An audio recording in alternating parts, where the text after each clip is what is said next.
欢迎收看《舌尖上的如懿传》，高端的食材往往只需要……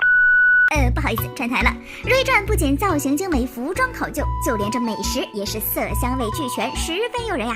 最吸引我的就是小琵琶精的红油虾锅啦，一只大虾码在锅里，还冒着热气儿，看得我口水都要流下来了。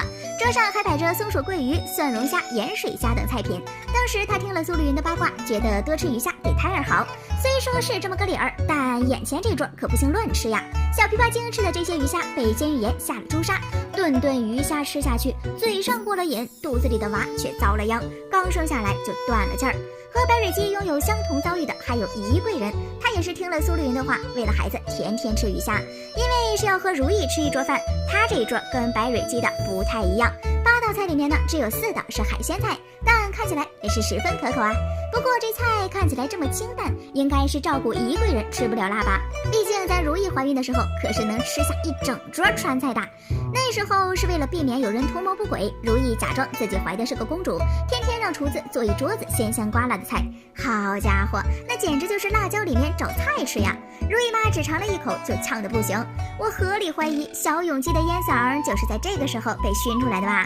同样让人印象深刻的还有如懿和扎龙一起吃的那道碧诺佳藕。当时如懿和扎龙正处于热恋期，这道碧诺佳藕也寓意着两人佳偶天成，蜜里调油。还有那道安子水晶块，这是啥造型啊？挺独特呀！在这个饭桌上，阿若又是布菜又是说好话的，还因为父亲立功受到了扎龙的夸奖。也是从这个时候开始，他就开始动了上位之心。还有那天扎龙来陪如懿过生辰，如懿呢就特地拿了10星的荠菜和肉丝，把扎龙带来的银丝面煨好了盛上来。明明是如懿过生日，却是扎龙先吃的长寿面，好歹尊重一下寿星啊喂！不过有一说一，看扎龙吃面是真的香啊，感觉整桌菜都没有这一碗面好吃呢。说起来，如懿传里也不是每次吃饭都很快乐的，如懿就在食物上吃过好几次亏呢。问如懿最讨厌哪道菜 ？A. 知鹿双寿 B. 孤鹤祈福 C. 酿冬菇河 D. 猴头菇鲅鱼翅锅子。答案是都不喜欢。那段时间，魏延婉串通了玉妃和茂倩要告发西如意私通。虽说最后解释清楚了，但扎龙心里留下了一个疙瘩，始终都不愿意再相信如意，甚至把凌云彻变成了小玲子，还安排在了翊坤宫。这个时候好不容易来找如意吃顿饭，扎龙还非要整一桌他不爱吃的菜，借此惩罚凌云彻来恶心如意。这菜虽然都是好菜，但在这种情景下，论谁也吃不下去吧。后来永基产生幻觉，四处发疯，就是吃了魏延婉安排的菌菇炒肉。凌云彻呢，也在这次事件后直接下了线。回到如懿传开局的时候，如懿还栽在了另一道美食上。4大爷去世后，众嫔妃都去了太后那里吃席。这时候如懿进献了一锅火腿鸡汤，结果太后还借题发挥，说如懿不分主次，让人家端着热腾腾的鸡汤跪了老半天呀。嬛嬛，我劝你不要不识好歹，这么香的鸡汤你不喝给我呀。日常的菜式换了又换，但宫宴上的厨子就有点偷懒啦。如懿从冷宫出来以后，连着吃了2场家宴。那场立冬家宴上，几乎每个桌上都摆了一个小铜锅，大冬天里热气腾腾的，看着就很舒服。立冬必吃的饺子，那肯定不能缺席啊。高旭月他们准备的那几盘饺子，个个皮儿薄馅儿大，给人都看饿了。饺子配醋我能理解，只是不知道如懿拿玫瑰花瓣酿的醋配着饺子到底是啥味儿呀？没多久又吃了一场春宴，只是感觉扎龙这桌菜除了铜锅以外都没啥变化呀。还有韩香见入宫的那场宴会上，菜色还是没有什么变化，只是我们的老朋友松鼠桂鱼获得了好几个特写镜头。就这几道菜吃了几十年，真的不会腻吗？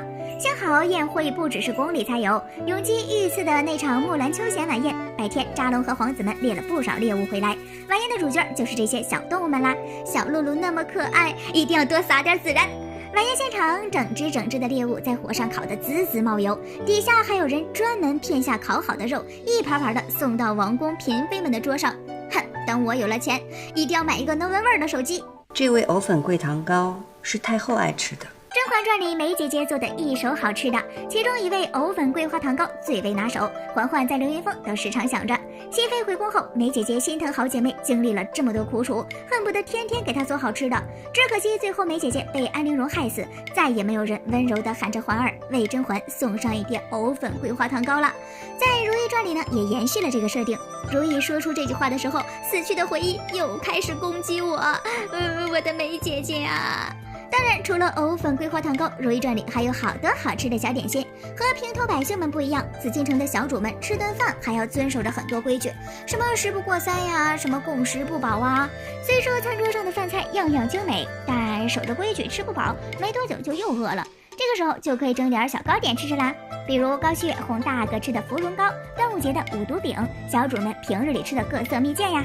其中有一个点心贯穿了如懿和扎龙整个感情线，多准备一些白玉双方糕，真有空的时候会多陪你们煮用一些。在两人的爱情里，白玉双方糕是伴随着墙头马上一起出现的。后来俩人一起甜蜜开心，一起过夜，吃的都是这个糕点。如懿被金玉妍诬陷绯闻的时候，也是利用白玉双方糕来向扎龙证明了清白，这也算是两人的一种定情信物了吧。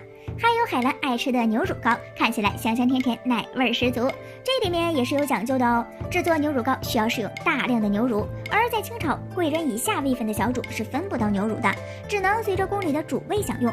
刚进宫时，海兰住在高煦宫里，连饭都吃不好，更别说牛乳了。只有如懿记得海兰的喜好，每次都会给她备好爱吃的牛乳糕。这该死的姐妹情，我又爱了呀！